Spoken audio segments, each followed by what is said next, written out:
Hello, hello, hello, hello, hello. Welcome back to CSET Business Communication. I hope आप लोग सब एकदम बढ़िया होंगे, चंगे होंगे, एकदम मस्त होंगे एंड आई होप आप लोग रिवाइज करके आएंगे, क्योंकि मजाक मजाक में मैं आप लोग को एक बात बता देती हूँ. I just quickly give you gentle subtle सा रिमाइंडर मैं आप लोग को दे देती हूँ कि भैया हमने अभी तक concept of business communication complete कर लिया, हमने लिसनिंग स्किल्स कंप्लीट कर लिया है, हमने बिजनेस करस्पॉन्डेंस कंप्लीट कर लिया. तीनों हार्डकोर टेक्निकल चैप्टर्स थे, तीनों हार्डकोर लर्निंग वाले चैप्टर्स थे. उसमें कुछ भी ऐसा नहीं था कि तुम समझ के चले जाओ और तुम वहाँ पे आंसर कर पाओ. You will have to sit down. Understand तो तुमको समझ तो गई होगी बात, क्योंकि मैंने समझाई, बट बैठ के तुमको लर्न भी करना है एंड वो तुमने अभी तक कर लिया होगा.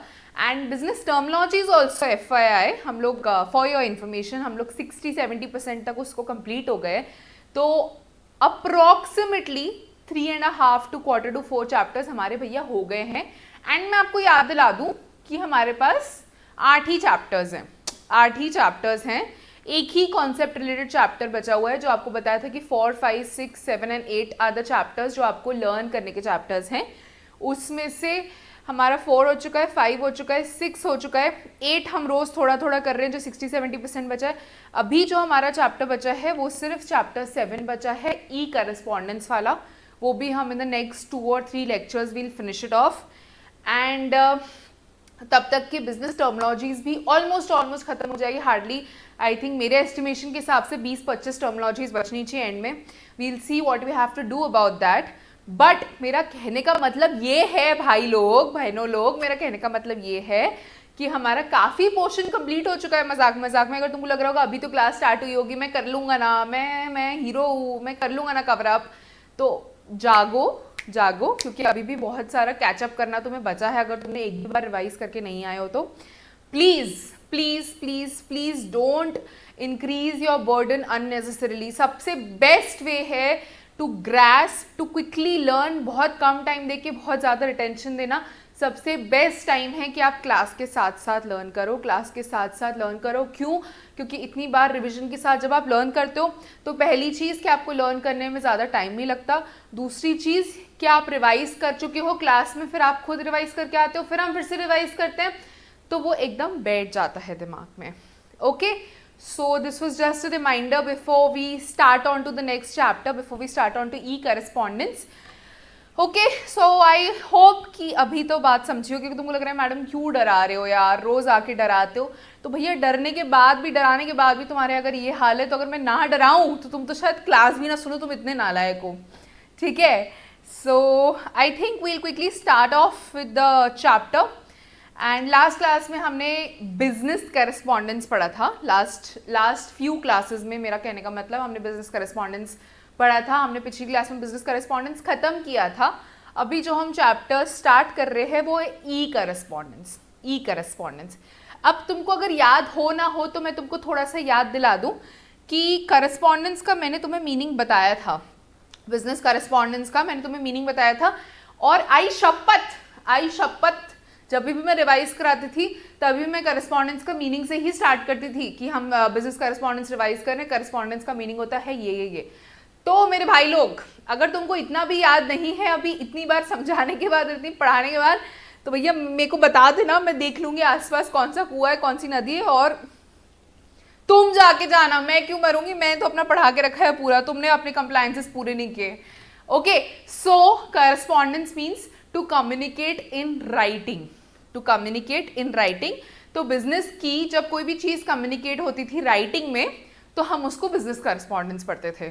हमने उसमें बहुत सारी चीजें देखी कि उसमें मेमोरेंडम्स है, सर्कुलर्स है, लेटर्स है, लेटर कैसे लिखते हैं, अच्छा लेटर क्या होता है, बुरा लेटर क्या होता है, दुनिया भर की चीजें हमने उसमें देखी.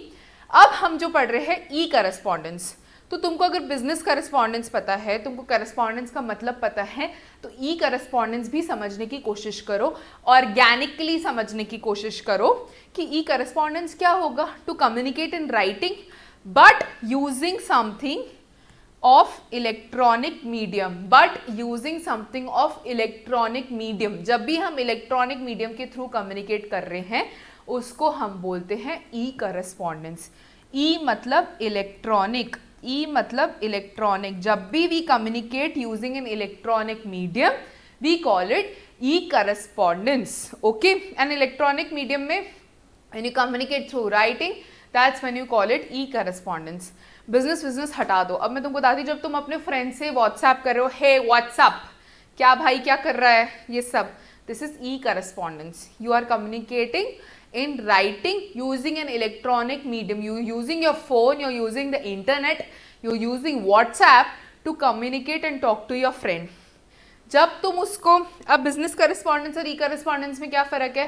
तुम्हारे मम्मी पापा एक दूसरे को खत लिखते होंगे. वो मूवी थी ना, कौन सी मूवी थी यार, जिसमें वो कबूतर नहीं, ओ सॉरी, कबूतर या आई डोंट नो, कोई तो भी एक बर्ड रहती है, वो लेके जाती है लेटर, कबूतर ही था यार, कबूतर ही था. क्यों मेरा कॉन्फिडेंस स्लो करते हो तुम लोग? कबूतर जा पहले प्यार की पहली चिट्ठी साजन को दे आ. ठीक है, तो उस वो जो हमारी आंटी जी रहती है उसमें वो चिट्ठी लिखती हैं और सलमान भाई को चिट्ठी लिखती हैं. सो दैट वाज, उसमें तो इलेक्ट्रॉनिक मीडियम यूज़ नहीं हुआ ना. कबूतर इज़ नॉट इलेक्ट्रॉनिक मीडियम. एक प्रॉपर हार्डकोर उन्होंने अपने हाथ से, अपने खून से, अपने प्यार से चिट्ठी लिखी और सलमान भाई को भेज दी. ओके, अब आया तुम्हारा ज़माना. तुम लोग हो थोड़े से टेक सैवी पीपल, तुम लोग हो थोड़े से कूल पीपल, क्यूल पीपल हो तुम लोग, क्यूल. तो तुम लोग क्या करते हो, तुम भैया कहीं पे भी कर लेते हो, तुम कहीं पे भी प्रपोज कर लेते हो व्हाट्सएप पे. जो थोड़े से इंसान वाले होते हैं व्हाट्सएप पे करते हैं कुछ. तो do you want to make friendship with me, will you please marry me, will you please become my mom's बहू, will you please go on a date with me. तुम लोग सब काम व्हाट्सएप, इंस्टाग्राम, फेसबुक, मैसेंजर, कुछ तो ऐसे लोग होते हैं. ट्रू कॉलर पे भी चैट होती है, उस पर भी भैया हमको मतलब ही नहीं है, हमको बस करस्पॉन्डेंस देना है, हमको सिर्फ कम्युनिकेट करना है. मीडियम से अपने को कोई फर्क नहीं पड़ता, अपना प्यार सच्चा है. तो WhatsApp, true collar, chat, TikTok पे मैसेज भेज दिया, Snapchat and I don't know what XYZ platforms. Email पे भी अगर तुम्हें उसने तुमको ब्लॉक कर दिया हर जगह से, तो तुम एकदम मतलब वो डेस्परेट वाले इस पर आ जाते हो कि तुम उसको ईमेल लिखते हो, bae please block me, I really love you, मैं तुम्हारे बिना मर जाऊँगा, मैं तुम्हारे बिना मर जाऊँगी. तो इस तरीके से मैं तुमको डिफरेंस समझा रही थी कि एक टिपिकल जो करस्पॉन्डेंस होता था पहले और आज की डेट में जो इलेक्ट्रॉनिक मीडियम से करस्पॉन्डेंस है उसमें क्या वेरिएशन है. पहले भी प्यार की ही बात कन्वे करनी थी, अभी भी प्यार की ही बात कन्वे करनी है. पहले कबूतरों से चिट्ठियों के थ्रू, पोस्टमैन के थ्रू होता था, यहाँ इलेक्ट्रॉनिकली बातें हो रही है. ओके, एक बहुत ही सिंपल सा. अच्छा, ये चैप्टर में क्या है ना, मैं तुमको एक हेड्स अप दे देती हूँ. ये चैप्टर में क्या है कि तुमको ऐसा लगेगा नीचे जाके कि ईमेल है, फीचर्स है, एडवांटेजेस है, डिसएडवांटेजेस है. मैं मना नहीं कर रही हूँ, चैप्टर का पार्ट है ईमेल के एडवांटेजेस, डिसएडवांटेजेस. और मैं ऐसा भी बोल सकती हूँ, अगर तुम ऐसा सोच रहे हो कि ये चैप्टर मैडम क्या है, इस चैप्टर में ज़्यादा समझने के लिए, specially when we have a MCQ based paper, when we have an objective based paper, तो इतना क्या ही तोपचंद है. मतलब we all have been using email, basic चीज़ें तो हम आंसर कर सकते हैं. एब्सोल्युटली करेक्ट कि आप बेसिक चीज़ें आंसर कर सकते हो. कुछ चीज़ें हैं जो आपको शायद ऊपर तरीके से पता होगी, इन डेप्थ जिस चीज़ का नॉलेज नहीं होगा. इस चैप्टर में ऐसा कुछ भी नहीं होगा या होना नहीं चाहिए मेरे अकॉर्डिंग आपकी जनरेशन के लिए, हमारी जनरेशन के. मैं कोई ज़्यादा कोई ऐसे बुड्ढी नहीं हूँ, मैं I am just 5-7 years older than you guys. तो इस चैप्टर में ऐसा कुछ नहीं होना चाहिए जो तुमने कभी सुना ही ना हो. एक आध चीज़ें, 2 चीज़ें हो गई चलेगा, but 90% chapter according to what I believe, what I feel would be heard by you. कुछ चीज़ें तुमको एकदम अच्छे तरीके से पता होगी, जैसे ईमेल क्या है क्या नहीं है. उसमें से एक आध पॉइंट होगा जो शायद तुमको नहीं पता होगा, जो न्यू फीचर होगा ईमेल का जो तुम आज डिस्कस करोगे. कुछ चीज़ें, मतलब कहने का मतलब है कि 90% चीज़ें तुम्हें पता है, 90% चीज़ें तुम्हें पता है. बाकी 10% चीज़ें ऐसे हो सकती है या तो तुमने सुना ही नहीं है, या सुना है तो तुमको इसके बारे में बहुत सरफेस नॉलेज है, बहुत ऊपर तरीके से इस चीज़ को पता है. ओके, तो I am going to explain you everything. I am going to explain you email also, कि भैया ईमेल क्या होता है, उसके एडवांटेज क्या है, डिसएडवांटेज क्या है. I am going to explain you everything because for me the base level is zero. For me the base level is zero. But अगर तुम्हारे लिए वो चीज़ फ्रस्ट्रेटिंग हो जाती है, there is nothing to be feel frustrated about. क्योंकि मैं तुमको एग्जाम पॉइंट्स भी बता रही हूँ, मैं तुमको सिर्फ ईमेल कैसे यूज करना है रियल लाइफ में, कैसे एप्लीकेशन चाहिए ना, सिर्फ वो नहीं बता रही हूँ मैं। ये मतलब नहीं कि मैं वो नहीं बताऊंगी, आई एम सेइंग कि मैं सिर्फ वो बातें नहीं बता रही हूँ, मैं तुमको साथ साथ ये भी बता रही हूँ कि ये चीज़ MCQ में आ सकती है, ये पटाखा है, ये है, ये वो है, इसमें ये कंफ्यूजन हो सकता है। So that's the reason you have to be patient with this chapter and listen to it एकदम स्मूथ फ्लो में। ओके ओके, एंड इसको प्लीज़ हल्के में मत लो, एग्जाम में भी इसको हल्के में मत लेना कि यार ये तो बहुत रियल लाइफ बेस्ड है तो इसको क्या ही, अरे भाई सभी रियल लाइफ बेस्ड थे, अभी तक हमने जो भी पढ़ा है ना सभी रियल लाइफ बेस्ड थे, सभी प्रैक्टिकल लाइफ में थे, सभी डे टू डे लाइफ में यूज होते हैं। तो जस्ट बिकॉज ये तुम्हारा टेक्नोलॉजी ओरिएंटेड एरा है और टेक्नोलॉजी ओरिएंटेड चैप्टर है तो इसको हम हल्के में लेंगे, उसको मत करो। My advice to you will always be कि जो चैप्टर तुमको लगता है कि हलवा है उसको तो इतने अच्छे से कर लो कि हलवे का अगर उन्होंने खिचड़ी पूड़ी भाजी जो भी पूछ लिया तुमको आंसर आ गया। Okay, if you think this chapter is comparatively manageable to you, तो make it strong rather than leaving it कि भैया हम देख लेंगे जब आएगा। तो थोड़ा सा टाइम देके उसको 100% स्ट्रॉन्ग कर लो ना, थोड़ा सा टाइम देके उसको 100% स्ट्रॉन्ग कर लो। So this was my advice to you. Now we'll move on to chapter. उसके पहले मैं पूछूंगी बेसिक चीज़ें कि भैया इंटरनेट क्या होता है। इंटरनेट यार तुम लोग अभी इतने मैं तुमको इतना बताई, मेरे को ऐसा लगा था तुम लोग इतने स्मार्ट हो तो तुमको पता होगा व्हाट इज़ इंटरनेट। यार मेरी ना इन राइटिंग थोड़ी सी नहीं, थोड़ी ज़्यादा सी मरी हुई है, तो please cooperate.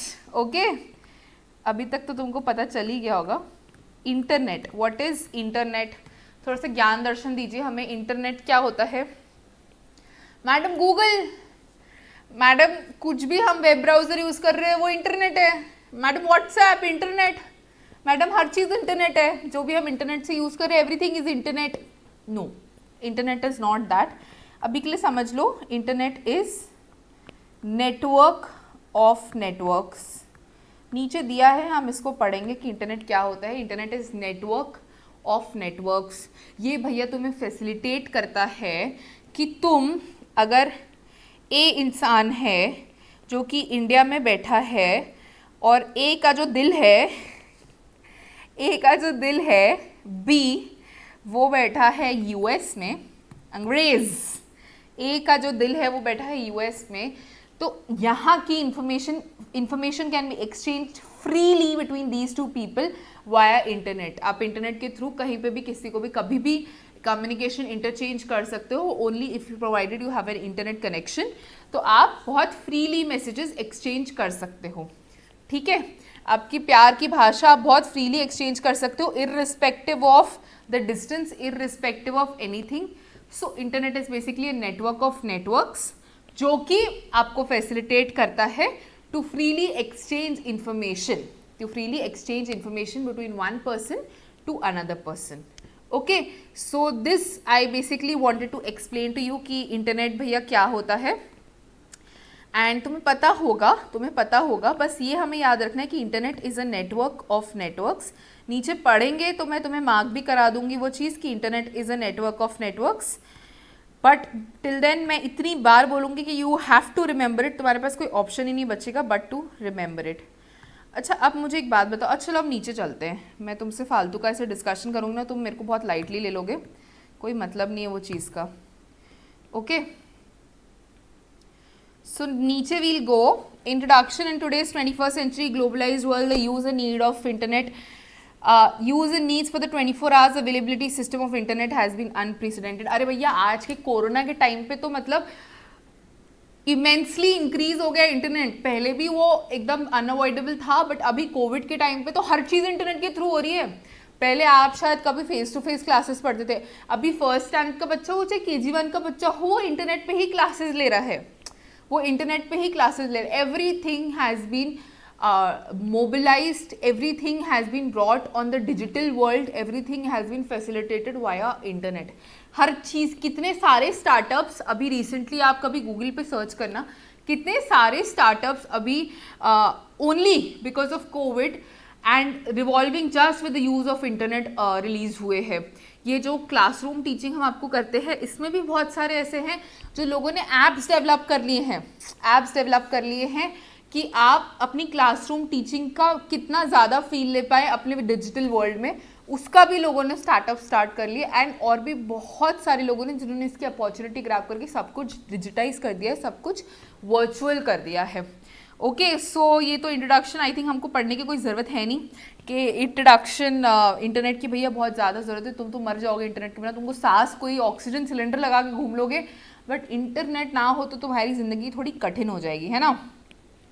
Okay, what is the web, what is the web, ये पटाखा मार्क किया हुआ है। नॉर्मली मैं चैप्टर के स्टार्टिंग में कभी पटाखा मार्क नहीं करती हूँ, आई शपथ, देख लेना ऊपर जाके कभी मैंने एकदम स्टार्ट में पटाखा मार्क नहीं कराया होगा, बट यहाँ मार्क कराया है तो कोई रीज़न से ही मार्क कराया होगा। Web www.google.com, www.gmail.com, www.etc. तुम अपनी इमेजिनेशन के हिसाब से भर लो, www. whatever you want to feel, www. तो ये www क्या है? This is web. www is world wide web और simply stated the web. www.google.com हम जब पढ़ते तो उसमें जो www है वो वर्ल्ड वाइड वेब है, उसमें जो www है वो वर्ल्ड वाइड वेब है, जो www है वो वर्ल्ड वाइड वेब है। अब वर्ल्ड वाइड वेब क्या होता है? वर्ल्ड वाइड वेब क्या होता है? World wide web is internet madam, www.google.com, www.gmail.com, internet. World wide web is as good as internet, है ना? बिल्कुल नो, बिल्कुल no, www is world wide web is different and internet is different. एक बार हम रीड कर लेते हैं इसको, फिर मैं आपको अच्छे से समझाऊंगी, फिर हम वापस आएंगे इसको रीड करने के लिए ताकि ये कॉन्सेप्ट क्लियरली समझ जाए। ओके, तुमने सुना है, ऑफ कोर्स तुमने देखा है यार www, but you do not know it properly कि वो क्या चीज़ है, तो वो आज तुमको मैं समझा दूंगी। मैंने बोला ना कि कुछ चीज़ें ऐसी है जो तुमने सुनी है डेफिनेटली, तुमने देखी है डेफिनेटली, जिसका ऊपरी नॉलेज है बट प्रॉपर नॉलेज नहीं है, तो ये चैप्टर में वो प्रॉपर नॉलेज भी मिल जाएगा। Okay, the World Wide Web or simply web is a way of accessing information over the medium of internet, is a way of accessing information using internet। तो मतलब इससे ये तो तुम्हें समझ जाना चाहिए कि वेब और इंटरनेट सेम नहीं है। यहाँ टेक्स्ट में लिखा हुआ है कि is a way of accessing information over internet, is a way of accessing information using internet. It is an information sharing model that is built on top of the internet. The web uses the HTTP protocol tone of languages spoken over the internet to transmit data. HTTP क्या है?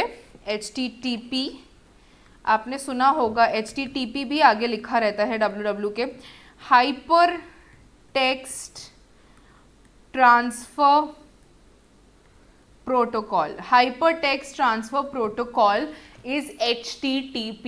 ये जो full form से pause करके तुम कहीं पे भी लिख लो अपने नोट्स में, अगर तुम्हें पता है तो वेल एंड गुड, नहीं पता है तो ये MCQ में आ सकता है। डोंट अंडर एस्टिमेट इंस्टीट्यूट कि यार इंस्टीट्यूट www थोड़ी पूछेगी, इंस्टीट्यूट HTTP थोड़ी पूछेगी। Institute can definitely ask you www क्या है, institute can definitely ask you the full form of HTTP, and पूछा भी है, मैं मजाक में नहीं बोल रही हूँ, पूछा भी है। So if you genuinely don't know or if you have a confusion, please write it down. HTTP is Hypertext Transfer Protocol. HTTP is nothing but basically एक set of rules, protocols मतलब set of rules होते हैं जो कि use होते हैं internet जब हम एक्सेस करते हैं वेब पेजेस के। इससे तो मैं आपको क्लियरली समझाती हूँ ये चीज़।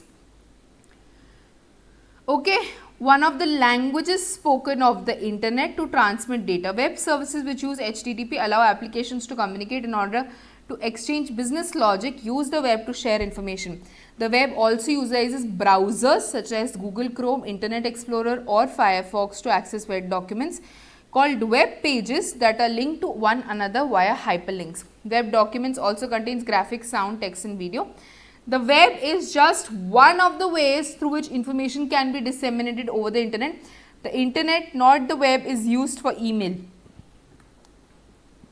Web is just a part of the internet, where albeit a large part, but the two terms are not synonymous and should not be confused. In simple terms, भैया internet बाप है, इंटरनेट बाप है, web उसका बेटा है।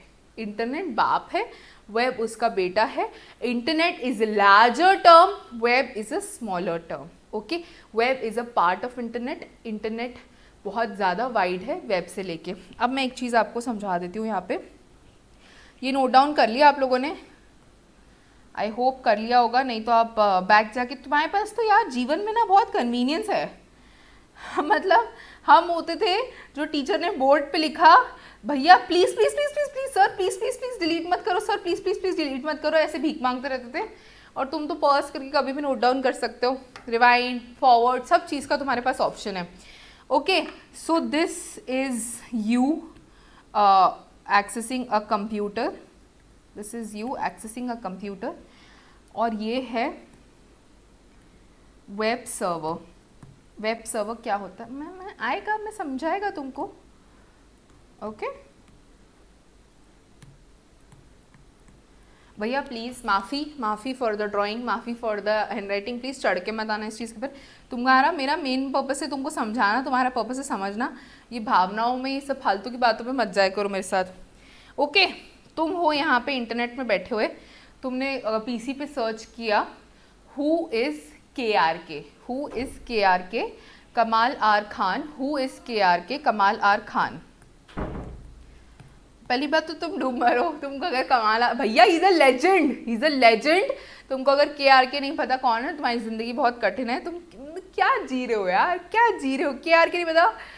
तो अब यहाँ पे KRK, वेब ब्राउज़र क्या होता है, this is web browser, sorry this is web server.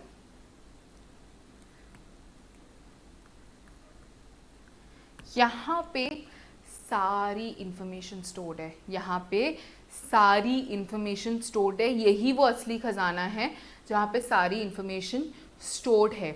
जब भी बच्चे कोई वेबसाइट बनती है, आप सुनते हो ना वेबसाइट बनती है तो उसका खर्चा लगता है, हाँ डिज़ाइनिंग का खर्चा लगता है, कोडिंग होके वेबसाइट बनती है, वो सब ठीक है, बट वेबसाइट को फिर होस्ट भी करना पड़ता है, होस्ट मतलब उसको इंटरनेट पे लाइव भी लाना पड़ता है, तो उसके कुछ चार्जेस लगते हैं।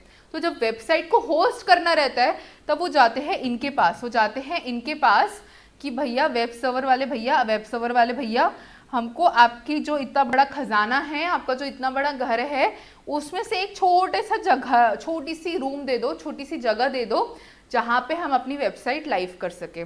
आप अपने बड़े खजाने में हमारा भी जो एक छोटा सा कॉन्ट्रीब्यूशन है वेबसाइट का वो ऐड कर लो, वो ऐड कर लो। तो वो बोलेगा फ्री में तो मैं करूँगा नहीं, फ्री में क्यों करूँगा मैं, so they charge you particular rental for a month, कि एक महीने का 200 रुपये, एक महीने का 100 रुपये। ये वेब होस्टिंग सर्विसेज जो है GoDaddy, आप कभी पढ़ के देखना, वो GoDaddy ये सर्विसेज प्रोवाइड करती है। सो आपका जो भी वेबसाइट लाइव करना है आपको, या आप कोई भी इंफॉर्मेशन पब्लिश कर रहे हो, तो आपकी इंफॉर्मेशन यहाँ स्टोर होती है, आपकी इंफॉर्मेशन इस वेब सर्वर में स्टोर होती है।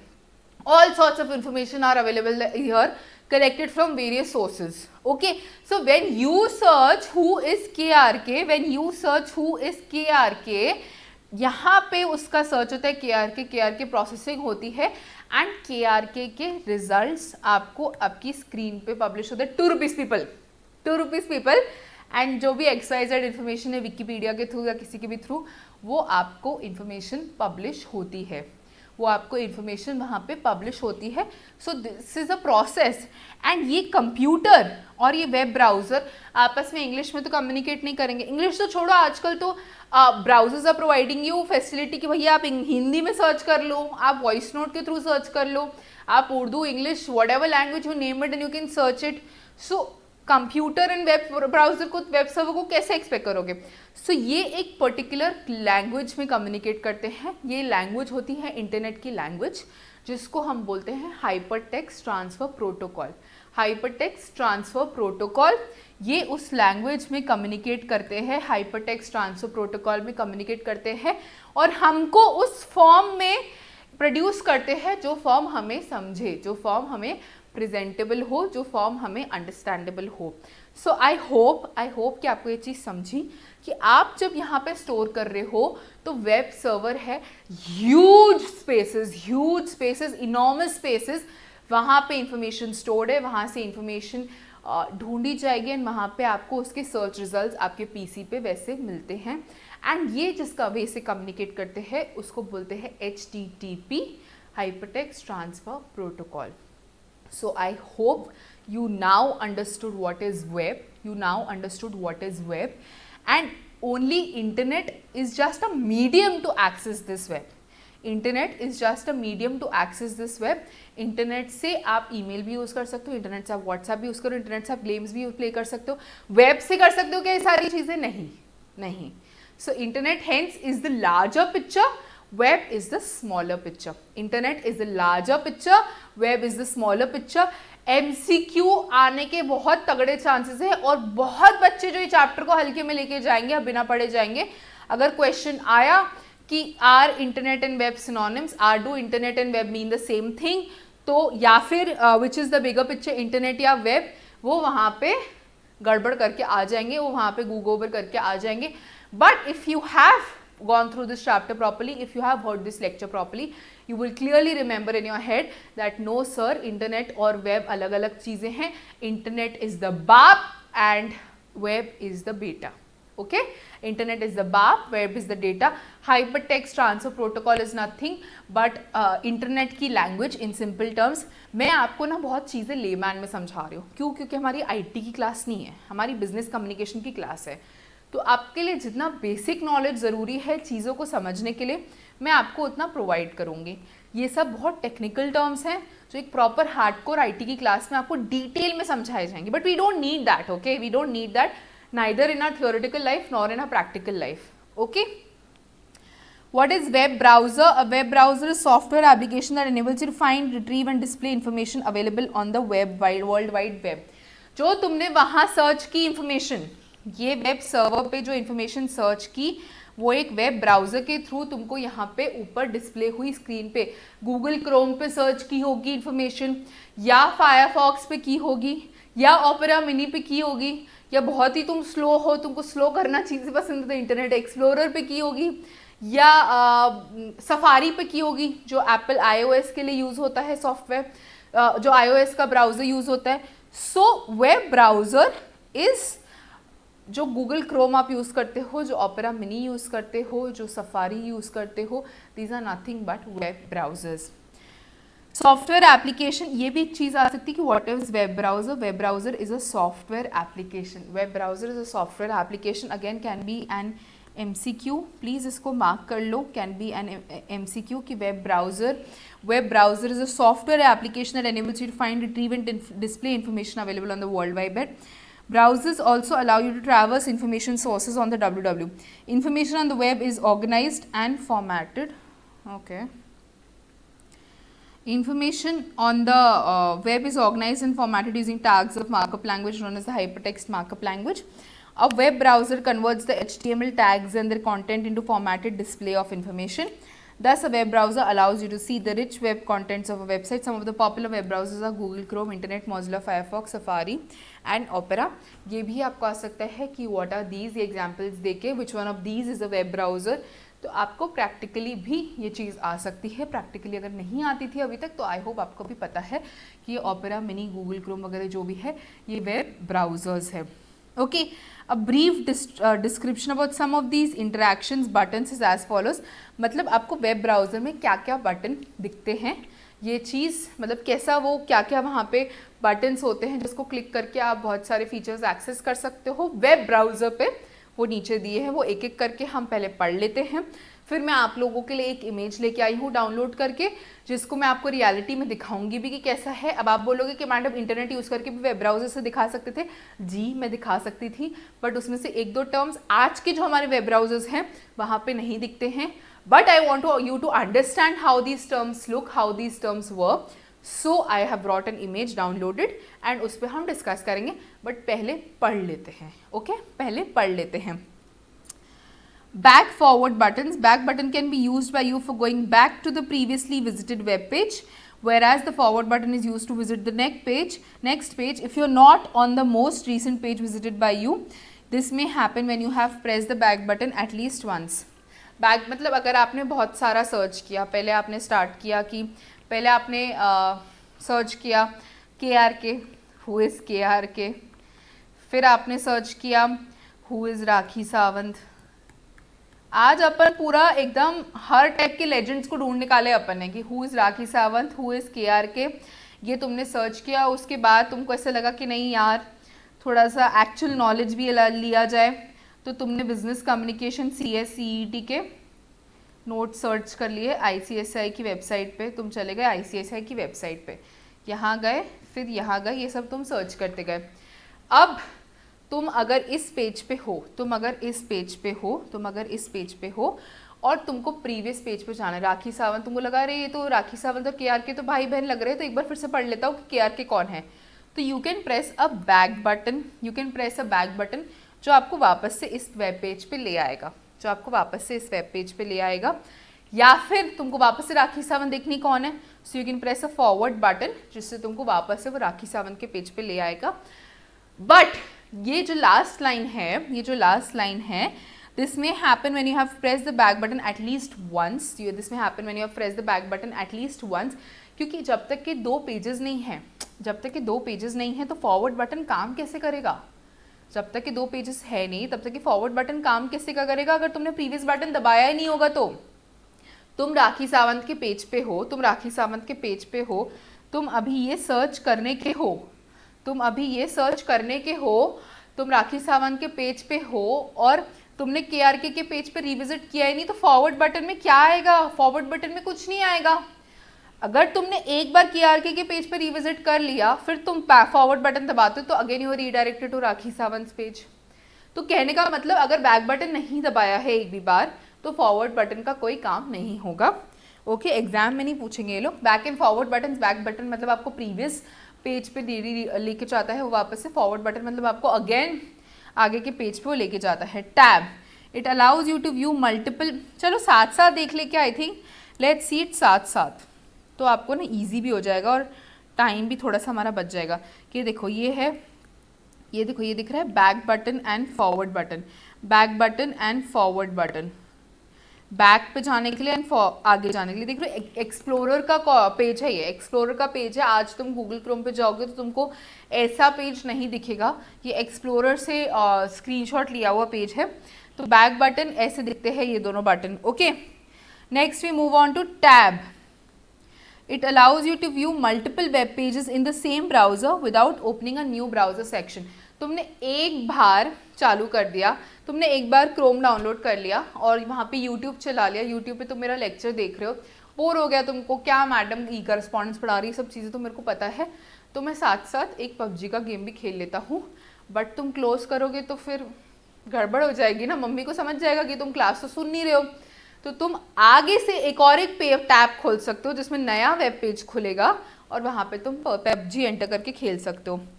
टैब का button, okay this doesn't has a tab का बटन क्या? Okay, this doesn't really have a tab का बटन।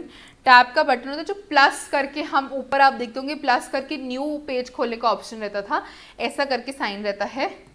यहाँ पे अगर एक पेज खुला है तो ऐसा करके साइन रहता है जिससे नया पेज खुल जाता है, बट पुराना पेज उसी ब्राउजर पे खुला हुआ रहता है।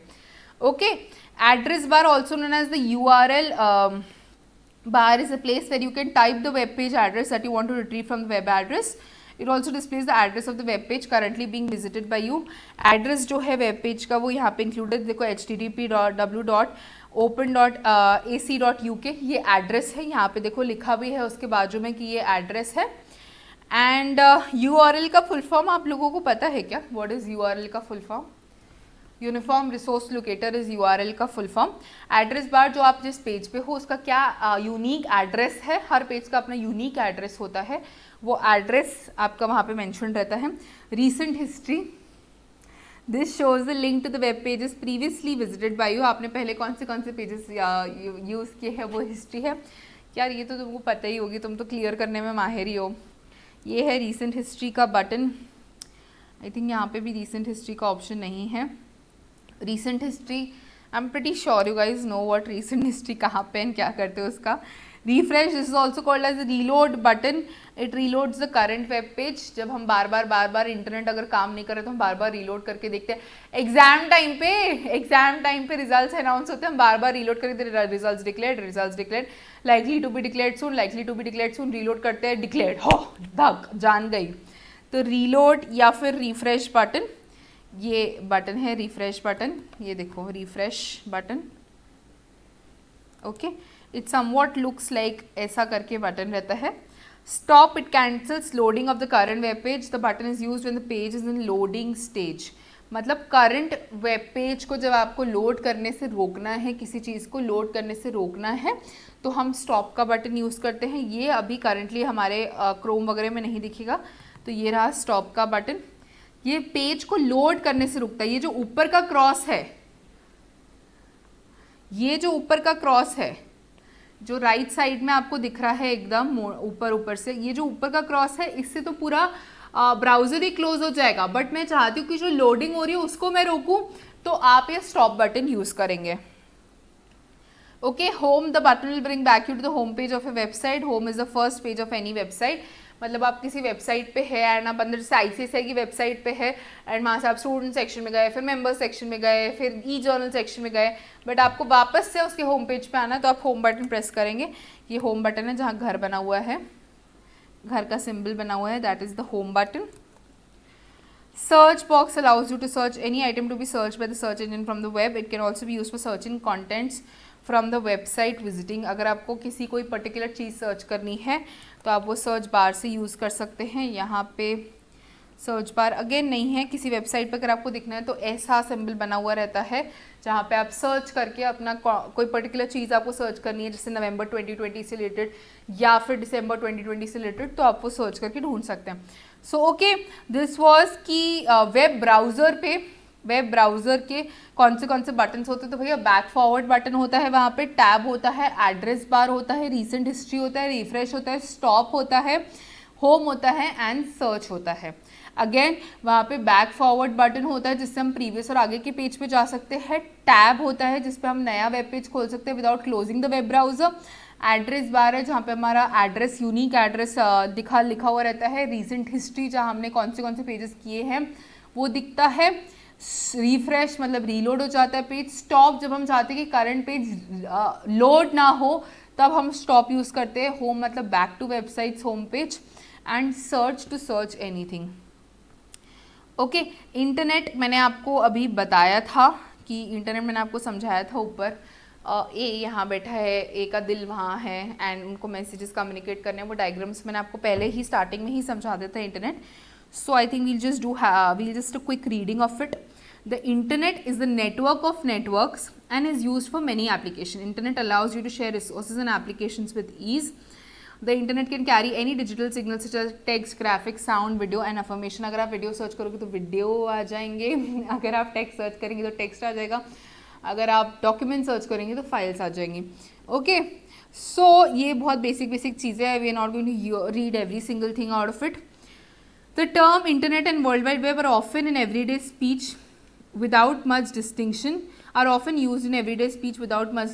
The internet is a global system of interconnected computer networks. In contrast, the web is one of the services that runs on the internet. Web is one of the services that runs on the internet. When it is one of the services that runs on the internet, it is a collection of textual documents and other resources linked by hyperlinks and URLs. Transmitted by web browsers and web servers. In short, web can be thought of as an application running on the internet. Web can be thought of as an application running on the internet. Internet बाप है, web बेटा है. Internet is a wider term, larger term. Web is a smaller term. Web is a part of internet. Web is running using the internet. Web is running on the internet. Okay, so next we come to e correspondence. E correspondence अब starting में तुमको बताया था कि जा कबूतर जा जा जा, पहले प्यार की पहली चिट्ठी साजन को दे एंड मुझसे फ्रेंडशिप करोगी ऑन फेसबुक मैसेंजर या फिर ऑन इंस्टाग्राम फेसबुक। ये सब पर्सनल चीज़ें हैं, ये सब पर्सनल चीज़ें हैं। बट बैक टू रियलिटी आपको सिर्फ वो समझाया गया था ये बताने के लिए कि टिपिकली करस्पॉन्डेंस कैसा होता था ट्रेडिशनली, और आज की डेट में ई करस्पॉन्डेंस किसको बोलते हैं। बट क्योंकि हम बिजनेस कम्युनिकेशन पढ़ रहे हैं तो हम टिकटॉक, व्हाट्सएप, स्नैपचैट और ये सब नहीं पढ़ेंगे। हम पढ़ेंगे e correspondence which is commonly used in businesses, primarily email. Maximum business के करस्पॉन्डेंस आजकल ई करस्पॉन्डेंस जो है वो ईमेल में होते हैं। फॉर्मल कॉन्वर्जेशंस ईमेल पे होते हैं।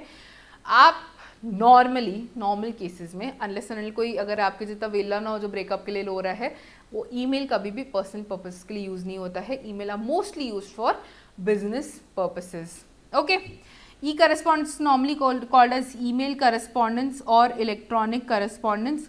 It is an electronic method of providing you with important information on your email address. You must supply a valid email address in order to receive information via email. For example, blah blah blah @company.com. तो आपका भी एक email address होगा cute Prachi, sweet Prachi, hot Himanshu, great Gaurav and पता नहीं क्या क्या. तो भैया एक पर्सनल एडवाइस दे देती हूँ मैं हाथों हाथ, क्योंकि टॉपिक निकला है अभी ना, मतलब कॉर्पोरेट कल्चर में घुसने के हो, एक बार एग्जीक्यूटिव निकल जाएगा, ट्रेनिंग वगैरह स्टार्ट होगी, तो अभी तक अगर तुम्हारा एक डिसेंट ईमेल आईडी नहीं है, डिसेंट ईमेल आईडी मतलब हैविंग एन ईमेल आईडी जिसमें तुम्हारा डेट ऑफ बर्थ ना लिखा हो या कोई भी पर्सनल नहीं लिखा हो, कोई भी पर्सनल एट्रीब्यूट अटैच ना हो, स्वीट क्यूट हॉट नॉटी ये सब नहीं लिखा हो, ऐसा एक ईमेल आईडी बना लो. खुद पे भी दया करो और जो क्लाइंट्स तुम्हारे साथ एसोसिएट होने वाले उन पे भी दया करो, नहीं तो तुम एक लाफिंग स्टॉक बन के रह जाओगे, तुम पे हंसते रहेंगे लोग. Please have a decent formal email address, क्योंकि आगे आगे प्रोफेशनलिज्म बढ़ेगा और ये सब बिल्कुल शोभा नहीं देता. Hot Himanshu, sweet Himanshi and all those things. Okay, please have a decent email address. ये था जनहित में जारी. ये आपको बहुत सजेशन था मेरी तरफ से. कोई आगे तुम कर ही लोगे, आगे तुम कर ही लोगे. एक आध बार एम्बैरेस हो गए तो मैं सिर्फ तुमको एक हेड्स अप दे रही थी कि तुम एम्बैरेस ना हो कभी ज़िंदगी में, और अभी ही उसको एक डिसेंट ईमेल एड्रेस बना लो. Okay, concept of email. मेरे को तो लगता है ईमेल तुम लोग को पढ़ा देना चाहिए. मुझे क्या बोलते हो, ईमेल तो यार तुम लोग को पढ़ा देना चाहिए. अभी तक का जो हमने पार्ट पढ़ा, web browser, HTTP and all those things, internet, ये मे बी थोड़े से कन्फ्यूजिंग पार्ट्स थे जो शायद तुमको इतनी नॉलेज नहीं थी. But pretty sure, I am pretty क्या वेरी श्योर कि ईमेल का तो तुमको इसमें 90% चीज़ें आती ही होगी. फिर भी मैं तुमको बता देती हूँ. Electronic mail or email as it is commonly called is the process of sending or receiving a computer file or message by computer modem or telephone wires to a pre selected mail box or address on another computer. भैया एक email ID बना ली तुमने, सामने वाले के पास भी email ID है, तो तुम ईमेल के थ्रू अपना टेक्स्ट भेज सकते हो, डॉक्यूमेंट्स अटैच कर सकते हो, इमेजेस भेज सकते हो, और सामने वाले को भी वो मिल जाएगा. कंप्यूटर पे यूज़ कर सकते हो, और आजकल तो स्मार्टफोन्स पे भी ईमेल आप एक्सेस कर सकते हो. Today, email stands as a central component of business communication, both within enterprises and between enterprises. Because of many advantages it offers over regular mails in terms of efficiency, speed and 24-hour availability. Business communication, जैसा कि मैंने आपको बताया कि personal ई correspondence के लिए बहुत सारी चीज़ें हैं, बट बिजनेस कम्युनिकेशन में प्राइमरीली ईमेल्स ही यूज़ होते हैं. Formal way of communication majorly is email. वो विद इन एंटरप्राइज भी हो सकते हैं. एक एंटरप्राइज, विद इन एंटरप्राइज मतलब आपस एंटरप्राइज के अंदर भी एक पर्टिकुलर ईमेल एड्रेस से कम्युनिकेशन हो सकता है, या एक ऑर्गेनाइजेशन बाहर तो भेजने के लिए ईमेल यूज़ कर ही सकती है. अभी यहाँ पे ना बहुत सारा ज्ञान दिया है कि वो स्टडी थी, more than 536 billion pieces of email were delivered in UAE. ऐसे कहने का मतलब, इनका कहने का मतलब है कि भैया ईमेल अति अनिवार्य है, ईमेल बहुत ज़्यादा इंपॉर्टेंट है, एंड सर्वे से हमें पता चला है कि email has become one of the most crucial things. Okay, next है हिस्ट्री ऑफ ईमेल. पूरी इन डेप्थ हिस्ट्री नहीं पढ़ने वाले यहाँ पे. 3 बाप रे बहुत ही ज़्यादा लंबी हिस्ट्री दी हुई है, बिल्कुल भी रेलिवेंट नहीं है एग्जाम के पॉइंट ऑफ व्यू से. 2 चीज़ें यहाँ पे रेलिवेंट है जो मैं आपको बता रही हूँ. 2 चीज़ें क्या है? In 1965 the Massachusetts Institute of Technology MIT was the first to demonstrate the use of first email system known as mail box. ये भैया इंपॉर्टेंट है, ये MCQ में आ सकता है, क्या आता ही है mostly 90% times this is a question कि कहाँ से कौन से इंस्टीट्यूट ने डेवलप किया था. तो मैसाचुसेट्स इंस्टीट्यूट ऑफ टेक्नोलॉजी. नहीं आ रहा प्रोनाउंस करना, छोड़ दो, देख के समझ सकते हैं ना कि टिक्का तो मार सकते हो ना, इतना तो बेसिक ज्ञान आ जाएगा ना. ओके, तो यहाँ पे मैसाचुसेट्स इंस्टीट्यूट ऑफ टेक्नोलॉजी ने फर्स्ट मेल बॉक्स डिराइव किया था. तो ये आपको अगर MCQ आता है तो ये आपको आना चाहिए इसका answer. The history of email address can also be attributed to Tomlinson. He chose @ symbol to provide an addressing standard in the form of user @host, which is in use till date. This is why Tomlinson is also called as the father of email. This is why Tomlinson is also called as the father of email. तो भैया 2 चीज़ें यहाँ पे important है. आप जो भी देखते हो ना कि CA divyavaswani@gmail.com या फिर xyz@gmail.com, xyz@xyz.com, जो भी चीज़ें हैं, जो @ है, ये टॉमलिंसन भाई साहब ने निकाला था, इसलिए इनको फादर ऑफ ईमेल भी बोलते हैं। तो हिस्ट्री ऑफ ईमेल में सिर्फ 2 चीज़ें याद रखो कि कौन सी इंस्टीट्यूट थी जिन्होंने डिवाइस किया था, और कौन है जिसको फादर ऑफ ईमेल भी बोलते हैं, या बंदा कौन है जिसको फादर ऑफ ईमेल बोलते हैं। तो Tomlinson is father of email. Massachusetts Institute of Technology is the one that device the mail box, जहाँ से ईमेल का पूरा प्रोसेस स्टार्ट हुआ। सिर्फ 2 चीज़ें पूरी हिस्ट्री में याद कर लो, बाकी मेरे अकॉर्डिंग हिस्ट्री में बाकी जो नीचे दी सारी चीज़ें दी है इज़ इररेलेवेंट। बहुत सारी चीज़ें दी है, आपका हिस्ट्री का पेपर नहीं है।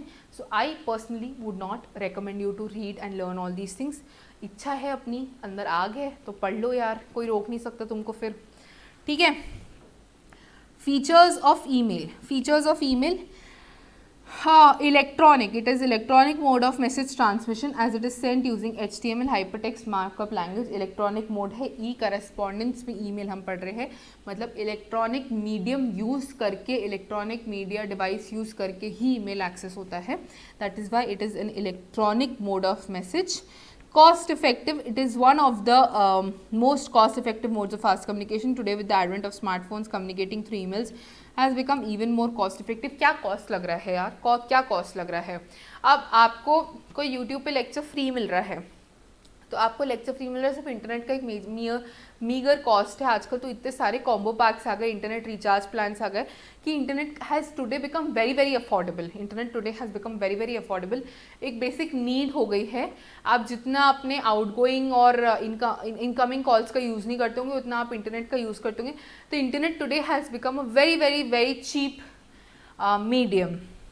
Okay, packages like Messenger and Outlook help us to compose new mails, forward the received mails to one and all, or the people whose email address are stored in the address box. They allow us to change font size and color of the text, highlight, delete, store or save, align, center or justify the text, italicize, bold, underline or even print what we write or receive as email.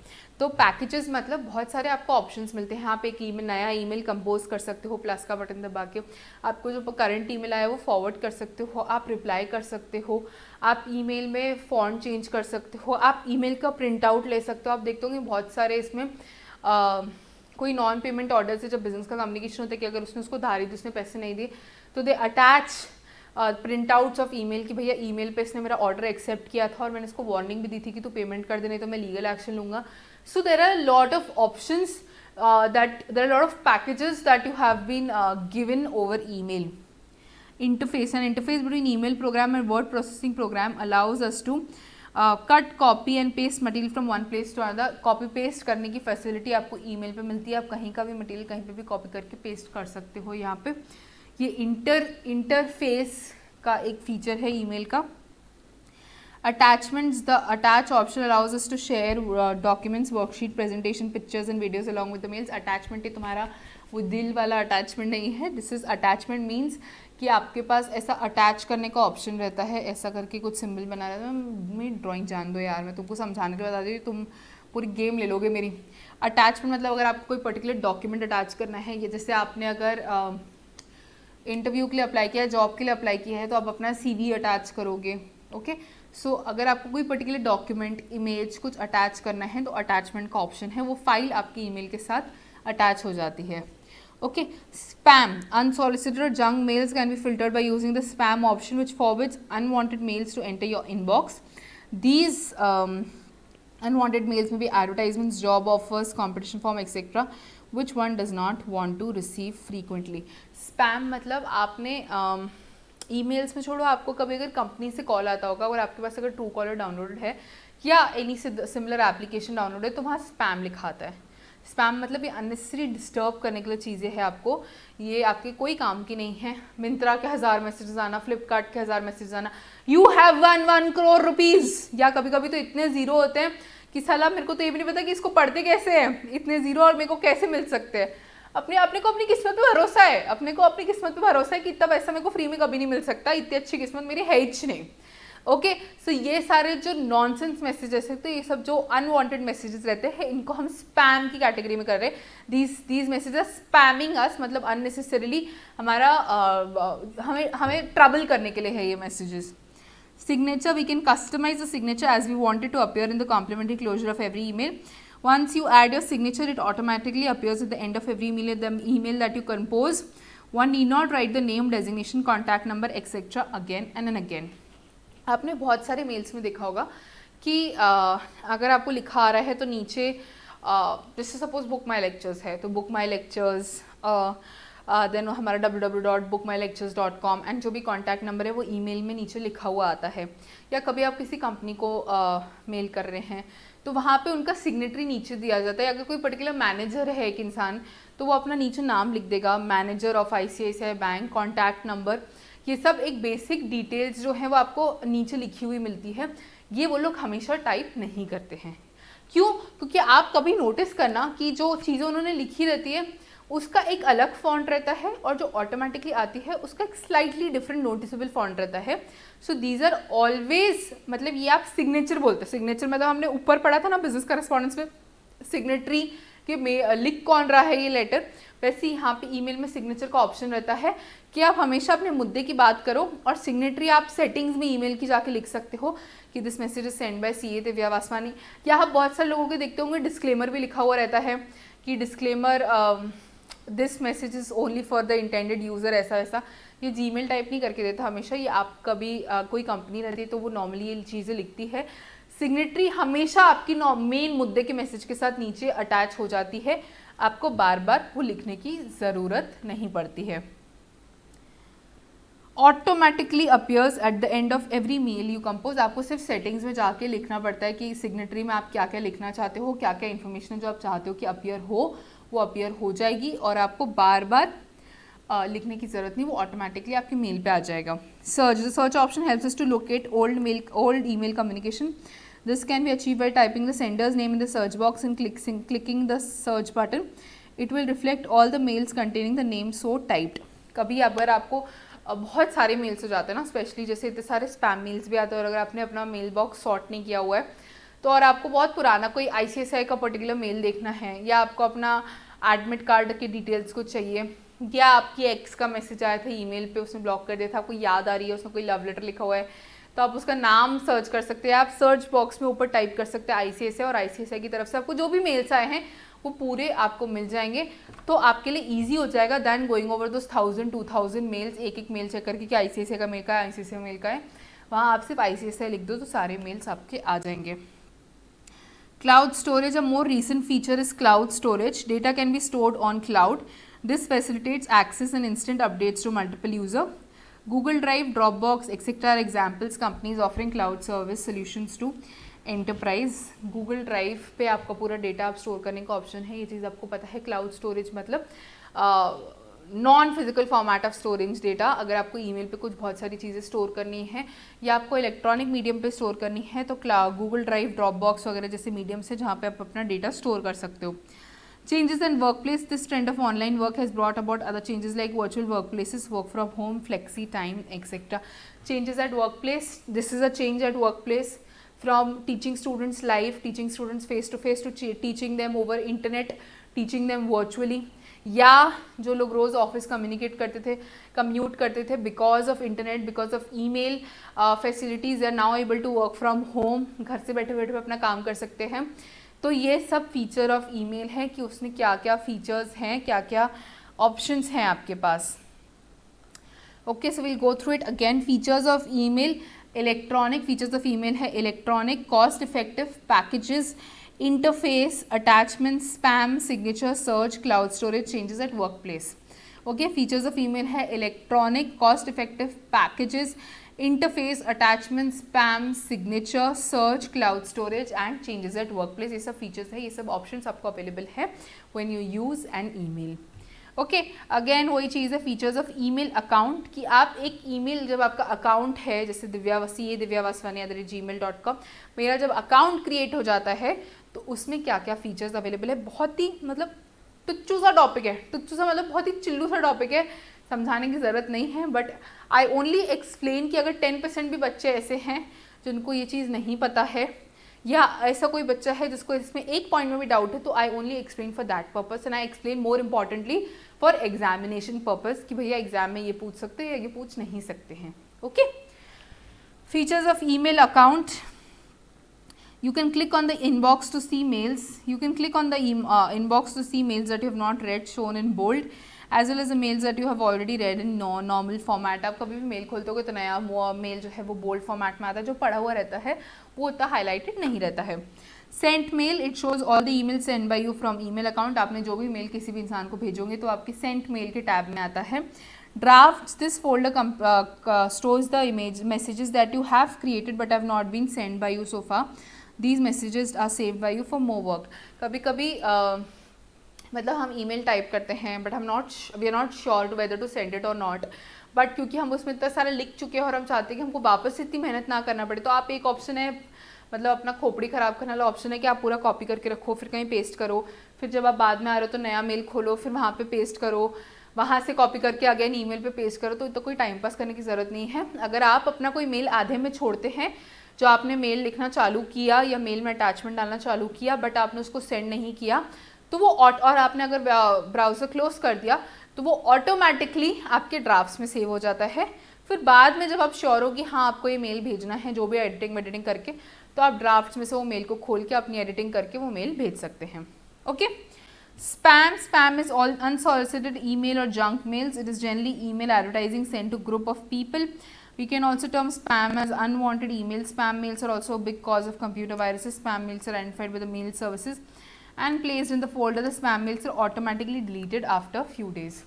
Spam again वही advertisement mails, Myntra के mail, Flipkart message. You have 1,000,000,000,000 rupees have been credited in your bank account. तो ये unnecessary virus के possibility है, ये security threat होता है. अगर आप वो मेल देख के कि यू हैव वन इतना अमाउंट फ्री में, भाई कोई भी इतना पैसा किसी को फ्री में नहीं देता है, ये बात ध्यान में रख लो.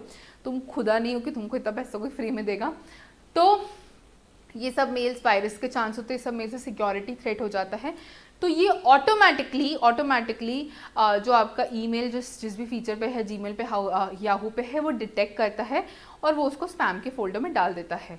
ऑटोमेटिकली वो उसको स्पैम के फोल्डर में मूव कर देता है एंड कुछ दिनों बाद वो वहाँ से डिलीट हो जाता है अपने आप. Automatically this process happens. Trash. Any deleted mail is put in the trash folder. Trash folder allows you to get back an email which has already been deleted, but it is important to know that you can get the mails only within few days from trash after its deletion. After few days, mails are permanently deleted from trash folder. ये इसको हम बिन भी बोलते हैं, काफ़ी बार बिन भी बोलते हैं, ट्रैश भी बोलते हैं, कि आपने जो भी मैसेज आप डिलीट करते हैं वो ट्रैश में जाता है या वो बिन में जाता है. एंड कभी कभी ऐसा हो जाता है कि गलती से मेल डिलीट हो गया, तो आप वो मेल को रिट्रीव कर पाएँ वापस से, आप मेल को वापस से एग्जिस्टेंस में ला पाएँ, तो आप ट्रैश में जाके उसको मेल को रिट्रीव कर सकते हैं. बट ये ऑफ़र जो है कि आप कुछ उसको वापस से रिट्रीव करते, कुछ पर्टिकुलर पीरियड तक ही रहता है कि आज आपने डिलीट किया तो maybe it will be there for another month और सो, उसके बाद वो परमानेंटली डिलीट हो जाएगा. अभी जो आपने चीज़ डिलीट करके ट्रैश में डाली वो टेम्पररीली डिलीट हुई है, मतलब आपके मेल बॉक्स में नहीं दिख रही है, वो प्राइमरी मेल बॉक्स में, वो ट्रैश में दिखेगी. बट अगर आपने उसको वहाँ से रिट्रीव नहीं किया तो वो परमानेंटली डिलीट हो जाती है. Okay. An email account in general has the following options. Compose mail. Composing is addressing, writing and sending an email message. By clicking on the compose mail button, a window appears where you can write a message in the message box and the email address of the person you want to send the mail to. Compose मतलब वो plus का option दिया रहता है और compose का कि new male आपको ड्राफ्ट करना है, तो आप कंपोज कर रहे हैं, मतलब आप नया मेल लिख रहे हैं, तो आप न्यू मेल जब ओपन करते हैं तब आप कंपोज का ऑप्शन एक्सरसाइज करते हैं. Contacts help you to find email address for person whom you have saved in your contact list. We can also quickly find email conversation associated with the contact and store additional information about a person whose email ID is stored in our contacts. तो जैसे आपके phone में आप contact store कर सकते हैं, वैसे email पे भी कॉन्टैक्ट्स आपके स्टोर रहते हैं. आप उसमें एडिशनल इन्फॉर्मेशन अपडेट कर सकते हैं कि उनका फ़ोन नंबर ये है या जो भी आपको इन्फॉर्मेशन ऐड करनी है, और वो कॉन्टैक्ट सिलेक्ट करके फिर आप उनको मेल भेज सकते हैं. To field, you have to put the address of the receiver in case you want to send email to more than one receiver, then put commas between the email address, or you can use add cc or add bcc. मतलब जहाँ पे आप to from तो automatically वहाँ पे आपका email address आ जाता है, वो आपको लिखने की ज़रूरत नहीं पड़ती. टू में आपको ईमेल एड्रेस लिखना है. अगर आपको बहुत सारे रेसिपेंट्स को देना है तो आप कॉमा डाल के ईमेल एड्रेस लिखते हैं.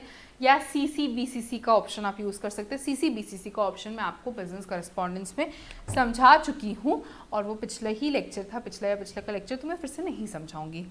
ओके, तो 2 मतलब जिसको आप भेज रहे हैं वहाँ पे उसका 2 बॉक्स में वहाँ पे उसका एड्रेस आ जाता है। Subject, the main heading of your mail that will explain it will explain the mail that the mail is regarding which issue. Please note that the subject should be descriptive of the mail to help the receiver understand what the mail is about without having to open the mail. तो जैसे letter हम लिखते थे, ऊपर subject लिखा था कि this is regarding this, तो ईमेल में भी अगेन आपको सब्जेक्ट लिखना पड़ता है कि ये मेल इस सब्जेक्ट रिगार्डिंग है, ताकि जब हम प्राइमरी मेल बॉक्स में अगर मुझे कोई मेल आया, तो अगर आपने सब्जेक्ट में लिखा कि बिजनेस कम्युनिकेशन क्वेरी, तो मैं उसको फट से खोलूंगी। अगर आपने सब्जेक्ट नहीं लिखा या आपने कोई मिसलीडिंग सब्जेक्ट लिख दिया हाय हेलो, तो मैं उसको नहीं खोलूंगी। क्यों? क्योंकि मुझे लगेगा ये टाइम पास मेल है, कौन टाइम पास करेगा।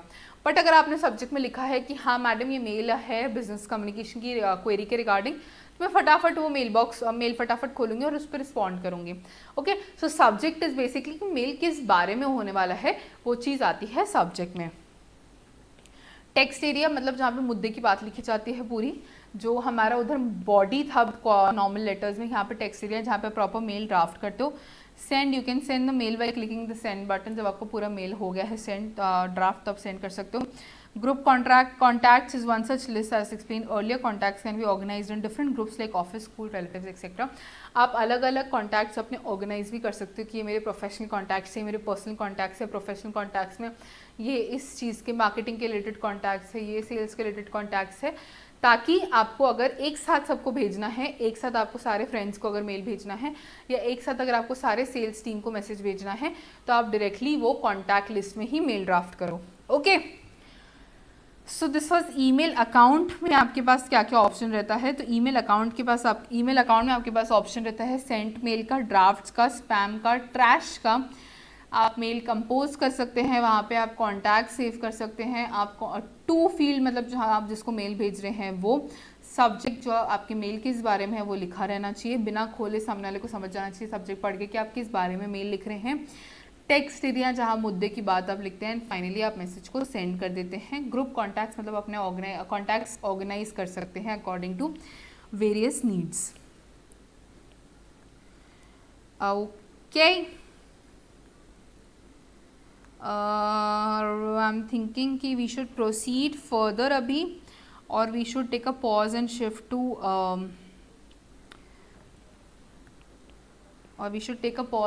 To business terminologies. क्या बोलते हो भाई लोग, क्या बोलते छो भाई लोग? आई थिंक ये बहुत फालतू की बात है, तो हम इसको कंप्लीट कर लेते हैं।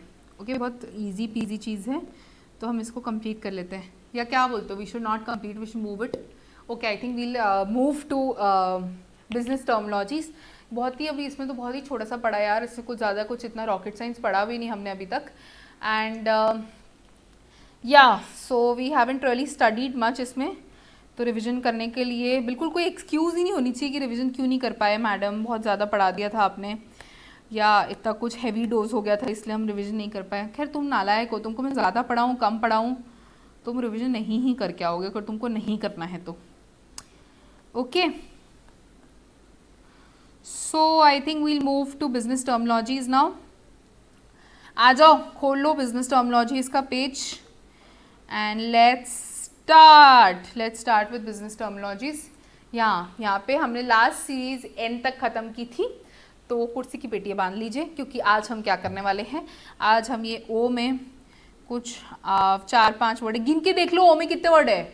1 2 3 4 5 6 7 वर्ड है, बस सिर्फ 7 वर्ड है। देन पी सीरीज़ है जो थोड़ी सी लंबी है, मैं मानती हूँ। उसके बाद है क्यू सीरीज़ जिसमें गिन के 3 वर्ड हैं। तो okay, today we are going to finish off till here. O P Q की पूरी सीरीज़ हम ख़त्म करने वाले हैं। एंड तो ओ पी क्यू कर लेते हैं। उसके बाद I think R S will take in the next class. देखते हैं नेक्स्ट क्लास में देखते हैं। Come on guys, back. Okay, तो we start with the O series. Oath, to swear affirm to the truth of a statement document. मैं गीता पे हाथ रख के कहती हूँ कि मैं जो कहूँगा सच कहूँगा, सच के सिवा कुछ नहीं कहूँगा। This is nothing but taking an oath to swear to take swear means to take an oath means to swear कि I am only going to say truth of a state truth about a statement or a document. तो वो जो बोलते हैं कि मैं गीता पे मैं जो भी कहूँगा सच के सिवा कुछ नहीं कहूँगा, this is nothing but N oath. Okay, operating assets, ऊपर हमने नॉन ऑपरेटिंग एसेट्स पढ़े थे, तो ऑपरेटिंग एसेट्स इज कम्प्लीटली उसका ऑपोजिट। अगेन क्योंकि मैं इतनी अच्छी इंसान हूँ, मेरा दिल इतना साफ है, इसलिए मैं तुमको फिर से समझा देती हूँ, नहीं तो मैं बोल सकती थी कि उसका ऑपोजिट है। Okay, operating assets are those assets are required for a business to complete its day to day function, मतलब जो डे टू डे बिजनेस में यूज होते हैं एसेट्स, जैसे फिक्स्ड एसेट्स हो गए, करंट एसेट्स हो गए, जो इतने रेगुलर बेसिस पे आपका काम करने के लिए ज़रूरी है, उनको हम ऑपरेटिंग एसेट्स बोलते हैं। These companies used to produce its product or services and can include fixed and current assets as well as tangible and intangible assets. A company's bank balance, inventory and operating machinery, ये सब operating assets है जो रोज़मर्रा की ज़िंदगी में, जो रोज़मर्रा के बिजनेस के operations में यूज़ होते हैं, जिसके बिना goods produce नहीं हो सकते या service provide नहीं हो सकती। Options: the contractual right but not the obligation to buy and sell a specific amount of a given security at previously fixed price or at a previously fixed or designated future date. Okay, so this is again a very technical and very long concept. ऊपर हमने, आपको याद होगा तो futures पढ़ा था। Futures में क्या होता था कि मैंने फ्यूचर में डिसाइड कर लिया कि मैं फ्यूचर में इस दिन पे इस चीज़ पे इतने दाम पे, जैसे 10 किलो आलू वाला एग्जाम्पल मैंने आपको दिया था आई थिंक, कि मैंने डिसाइड कर लिया कि मैं अगले महीने की 10 तारीख को 20 रुपये किलो पे आलू लूँगा। अब आलू का दाम कितना भी हो, मैं 20 रुपये किलो पे आलू लूँगा या बेचूंगा। ऑप्शंस में कैसा है? ऑप्शंस में सेम चीज़ है कि फ्यूचर में आपने प्राइस डिसाइड कर लिया है, फ्यूचर में आपने कमोडिटी डिसाइड कर ली कि इस कमोडिटी को इस दिन पे मैं इतने दाम पे लूँगा। बट ऑप्शन में आपका ऑब्लिगेशन नहीं है, मतलब मजबूरी नहीं है। उधर कैसा दाम कितना भी हो, दाम 10 का 100 हो जाए या 10 का 1 रुपया हो जाए, आपको 10 रुपये पे ही करना था ट्रांजैक्शन। ऑप्शंस में ऑब्लिगेशन नहीं है, ऑब्लिगेशन मतलब मजबूरी नहीं है, आपके पास चॉइस है, आपके पास चॉइस है कि आप चाहो तो आप 10 रुपये पे लो, नहीं तो आप मत लो। ओके, सो इतना ही अभी आपके लिए जानने के लिए ज़रूरी है। भयानक लंबा और टेक्निकल कॉन्सेप्ट है, so I think right now इतना ही जानना ज़रूरी है। Order a written direction or court or judge to do or refrain from doing certain acts. The court hereby orders Mr. Amit Agrawal to not do certain thing, to not litter in the colony, to not urinate in public, या ऐसे type के जो orders issue होते हैं, जो order issue हो रहा है कि you have to compulsorily wear a mask, otherwise आपको 500 रुपये का फ़ाइन लगेगा, 100 रुपये का फ़ाइन लगेगा। तो ऑर्डर इशू होता है कोर्ट और जज से कि आप ये चीज़ ना करें। Out of pocket expenses incurred by a professional carrying out duties on behalf of a client that are to be reimbursed by the client in addition to the fee payable. अब आप CS बन जाएंगे, अगर आप practice कर रहे हैं तो आपके पास क्लाइंट आता है, वो बोलता है कि मेरा ये एनुअल कंप्लायंस कर देना, मैं आपसे प्रोफेशनल फ़ीस, आपको ऑब्वियसली आप पहले फ़ीस तो मांगोगे नहीं, आप बोलोगे ठीक है काम हो जाएगा तो कर देना। उसके साथ साथ कुछ फीस MCA को भी जाती है, या आप कंपनी इनकॉर्पोरेट करा रहे हो किसी की, आपने उसको कोट किया कि 5000 मेरी प्रोफेशनल फीस है, ऊपर से MCA को जो भी स्टैम्प ड्यूटी वगैरह जाएगा वो अलग है, तो वो आपको बोलते हैं तू अभी भर दे, इकट्ठा मेरे से एंड में ले लेना। तो वो 5000 तो आपकी फ़ीस है, आप 5000 तो आपकी फ़ीस है, बाकी 1300 2400 जो भी आप MCA को फ़ीस भर रहे हो वो आपका आउट ऑफ पॉकेट एक्सपेंस है, वो आपका आउट ऑफ पॉकेट एक्सपेंस है जो आपका क्लाइंट आपको रीइंबर्स करेगा, जो आपको रीइंबर्स करेगा। 5000 तो तुम्हारे हक का पैसा है, 5000 तुम्हारे हक का पैसा है, क्यों? क्योंकि तुम्हारी प्रोफेशनल फीस है, जो ऊपर से तुमने 1200 1300 1400 रुपये दिए हैं या XYZ अमाउंट दिया है, वो क्लाइंट तुमको रीइंबर्स करेगा। वो 1200 1300 1400 रुपये है तुम्हारे out of pocket expenses, in addition to any fee payable. Overdraft, an amount which may be drawn from a current account in excess of the balance available. It is revolving credit negotiated beforehand. Unlike a loan, interest is payable on amount used. The banker holds lien on securities offered during the use of facility. Overdraft जब आप balance के ऊपर issue कर देते हो, balance के ऊपर withdraw कर लेते हो, तो ओवरड्राफ्ट होता है। Cash credit facilities is another example of overdraft facilities. Overheads, these are the indirect expense incurred in the production of goods and cannot be put under a specific heading. They represent the difference between prime cost covering wages plus material and the total cost of a product. तो एक particular product cost में material और wages, तो अगर आप कोई product manufacture कर रहे हो तो मटेरियल और वेजेस तो लगने ही है, मतलब लगने ही हैं, वो प्रोडक्ट को ही एट्रीब्यूटेड है, वो प्रोडक्ट के डायरेक्ट कॉस्ट है। आपने अकाउंटेंसी में पढ़ा होगा, बट उसके साथ साथ और भी बहुत सारे खर्चे हो जाते हैं। इंटरेस्ट का खर्चा आ जाता है, एडवर्टाइजमेंट का खर्चा आ जाता है, अकाउंटेंसी चार्जेस आ जाते हैं, तो वो टोटल कॉस्ट में इंक्लूड होते हैं। तो टोटल कॉस्ट माइनस जो भी वेजेस और मटेरियल हैं, जो प्राइम कॉस्ट है, total cost minus prime cost is called as overhead. इसका एग्जाम्पल हो सकता है एडवर्टाइजमेंट चार्जेस, का एग्जाम्पल हो सकता है इंटरेस्ट चार्जेस। आप लिखना है एग्जाम्पल यार, मैं आप अपने से टाइम पास के लिए नहीं बताती हूँ, मैं कुछ काम रहता है तभी बताती हूँ वो चीज़। Okay, patent a right or privilege granted by law to an investor called a patentee to enjoy the fruits of invention for a specified period. Patent मैंने आपको ऊपर भी समझाया था। पेटेंट कोका कोला अगर अपनी रेसिपी बता देगा कि मैं ऐसे ऐसे कोका कोला बनाता हूँ, तो बात पूरा गेम ही खत्म हो जाएगा। तो इसलिए वो पेटेंट करा लेता है वो रेसिपी को, ये रेसिपी मुझे बिलोंग करती है। तो जब गवर्नमेंट उसको ऑथराइज करता है कि हाँ ये रेसिपी, ये इन्वेंशन तुम्हारा है, ये तुम्हें बिलोंग करता है, तो वो एसेट बन जाता है और उसको हम बोलते हैं patent. Payee a person to whom the amount is payable in whose favour the bill of exchange is drawn. अगर मैं तुम्हारे ऊपर 10,000 रुपये का चेक तुम्हें इशू कर रही हूँ, तो तुम पेई हो, जिनको मैं चेक दे रही हूँ, जिनको मैं नेगोशिएबल इंस्ट्रूमेंट दे रही हूँ, जिनको मैं बिल ऑफ एक्सचेंज दे रही हूँ, वो पेई है। जिनको हम दे रहे हैं वो पेई है। किसको पैसा मिलने वाला है वो पेई है, किसको पैसा देना है वो पेई है। Pay in slip a form filled up to deposit क्या, cheque or bank, cheque or cash in bank, the account holder retains the account file. अगर आपको कभी डिपॉजिट करना है कुछ कैश या चेक, तो आपको पे इन स्लिप भरनी पड़ती है, फिर जाके वो कैश डिपॉजिट होता है। Perjury, making false statement under oath. Making false statement under oath, oath का मतलब मैंने आपको बताया था, मैं जो भी कहूँगा सच कहूँगा, सच के सिवा कुछ नहीं कहूँगा। गीता पे हाथ रख के आप बोलते हैं, बट गीता पे हाथ रख के भी, मैं ये बोलने के बाद भी, ये ओथ लेने के बाद भी अगर आप कुछ गलत बोलते हैं और आप बाद में पकड़े जाते हैं, तो उसको आप बोलते हैं कि आपने पर्जुरी का क्राइम कमिट किया है, यू हैव कमिटेड पर्जुरी। पर्जुरी मतलब आपने ओथ लेते वक्त झूठ बोला, आपने बोला आप सच बोलेंगे, बट आपने झूठ बोला, आपने कुछ और डिसऑनेस्टी की। तो जब आप डिसऑनेस्टी करते हैं अंडर ओथ, तो उसको हम बोलते हैं perjury. Perquisite, some benefit which is attached to an employment apart from the wages or salary paid. मतलब एक होती है आपको नॉर्मल सैलरी मिलती है कि आपको 25,000 रुपये महीना मिलेगा, 30,000 रुपये महीना देगा, बट ऊपर से कंपनीज दे देती हैं कि आपका हम हेल्थ इंश्योरेंस करवा देंगे, आपको मेडिक्लेम करवा देंगे, आपको एक घर रहने के लिए दे देते हैं, आपको गाड़ी दे देते हैं, आपके पेट्रोल रीइंबर्स करा देते हैं, आपको मेडिकल के बिल्स में डिस्काउंट मिल जाता है, ट्रैवलिंग में ये मिल जाता है। तो ये सब जो एक्स्ट्रा चीज़ें हैं जो आपको 20-25 हज़ार की सैलरी के ऊपर मिल रही है, उनको हम परक्विजिट बोलते हैं। तो anything which is over and above the salary which you are provided, anything which is over and above the salary which you are provided, उसको हम परक्विजिट बोलते हैं।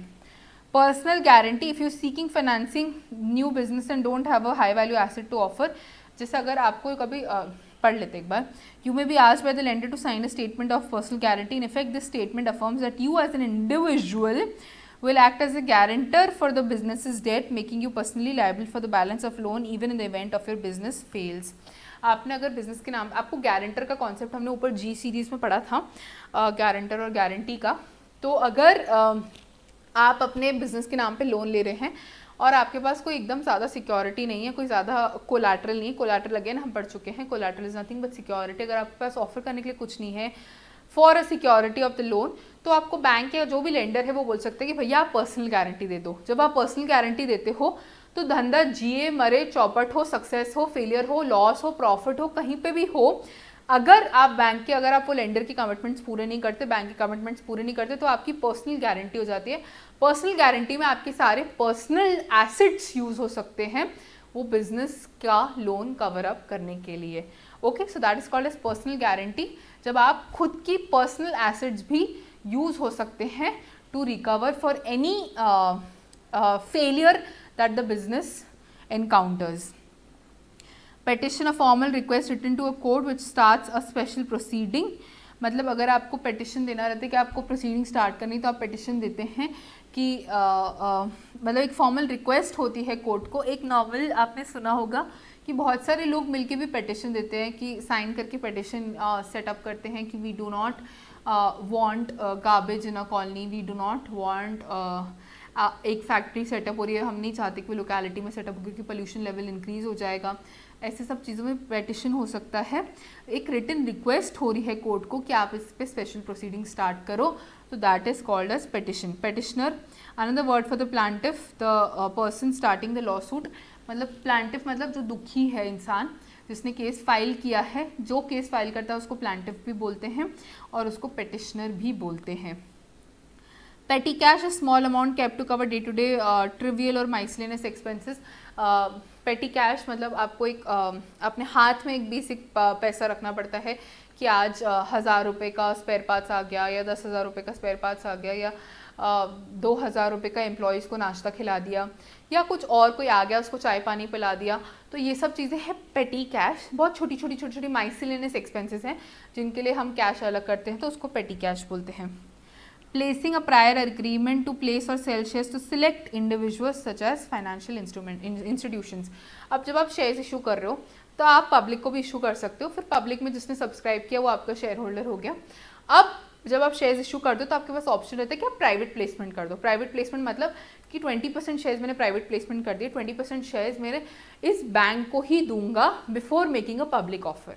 80% शेयर्स ही मैं पब्लिकली ओपन करूंगा, बाकी 20% मैं बैंक को देना चाहूँगा या कोई अलग फाइनेंशियल इंस्टीट्यूशन को देना चाहूँगा। Plaintiff, the person who sues or starts a civil case also called as petitioner or the complainer। Plaintiff एक ही बात है, ऊपर देखो प्लांटिफ एक ही बात है, पेटिशनर एक ही बात है, मतलब यही है जो केस स्टार्ट करते हैं। Plea an accused persons answer to a criminal charge, for example not guilty, guilty no contest, मतलब आप पे चार्ज लगाया कि आप तुमने मुझ पे इल्ज़ाम लगाया कि मैंने तुम्हारे दोस्त का मर्डर किया है। क्यों? क्योंकि मैंने उसको चिल्ला दिया था। जो भी तुमने मुझ पे इल्ज़ाम लगाया कि मैंने तुम्हारे दोस्त का मर्डर कर दिया, तो मेरे को एक ऑप्शन दिया जाएगा कि मैं अपना स्टेटमेंट दे सकूं कि हाँ भैया ये जो मेरे पे इल्ज़ाम लगाया है या तो वो सच है, आई एम गिल्टी, या तो वो सच नहीं है, आई एम नॉट गिल्टी, या फिर नो कॉन्टेस्ट, मतलब मैं कुछ नहीं बोलना चाहती इस चीज़ के ऊपर। तो मेरा जो स्टेटमेंट है, मैं जो बोल रही हूँ वो इल्ज़ाम के रिटर्न में, उसको बोलते हैं plea. Plea bargain, the agreement the defendant makes with the prosecutor to avoid a trial, usually involves pleading guilty to lesser charge in exchange for a lighter sentence। अब मैंने बताया कि मैं गिल्टी हूँ नहीं हूँ, जो भी हूँ।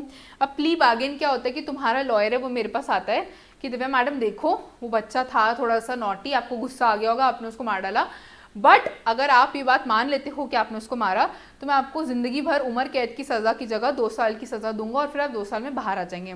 तो बार्गेन करना, जैसे हम बोलते हैं ना भैया 100 रुपये, अरे 100 रुपये नहीं 80 रुपये लो और मैटर निपटाओ, वैसे ये जो सज़ा मिलती है उसका बार्गेन करना कि उम्र कैद की सज़ा की जगह 2 साल की सज़ा आप ले लो और आप मान लो कि आप गिल्टी हो, तो that is called as plea bargain. Pleadings, the court documents filed with the court by the parties in a civil or criminal case, for example motion to dismiss, motion for modification। Pleading मतलब the court documents filed with the court by the parties in a civil or criminal case, मतलब अगर आप कोई document file करते हो, जैसे आपके ऊपर किसी ने केस किया तो आप मोशन फॉर डिसमिस फाइल करते हो। अगर सिविल केस है कि ये आपने इल्ज़ाम लगा दिया कि ये पार्टी ने हमें चीट किया है, हमने लो क्वालिटी गुड्स प्रोवाइड किए तो हम उनको स्यू कर रहे हैं, तो आप अगर आपने गुड्स प्रोवाइड ही नहीं किया उनको कभी ज़िंदगी में और आपके पास उसका प्रूफ है तो आप मोशन टू डिसमिस फाइल कर देते हैं। आप एक प्लीडिंग दे देते हैं कोर्ट में मोशन टू डिसमिस की कि भैया हमने तो इनको सप्लाई नहीं किए, लो क्वालिटी वगैरह तो बहुत दूर की बात है, तो ये केस का कोई बेस ही नहीं है, ये केस का कोई बेस ही नहीं है, तो ये केस को आप रैप कर दीजिए, इस केस को डिसमिस कर दीजिए। डिसमिस भी हमने ऊपर पढ़ा था। Okay, so this was the pleading which you filed in the court, this was the document which you filed in a court. Policy, insurance policy के बारे में बेसिकली हम बात किया हुआ है। इंश्योरेंस पॉलिसी की जिसमें सारे टर्म्स इंश्योरर जो है वो इंश्योर्ड पर्सन को देता है।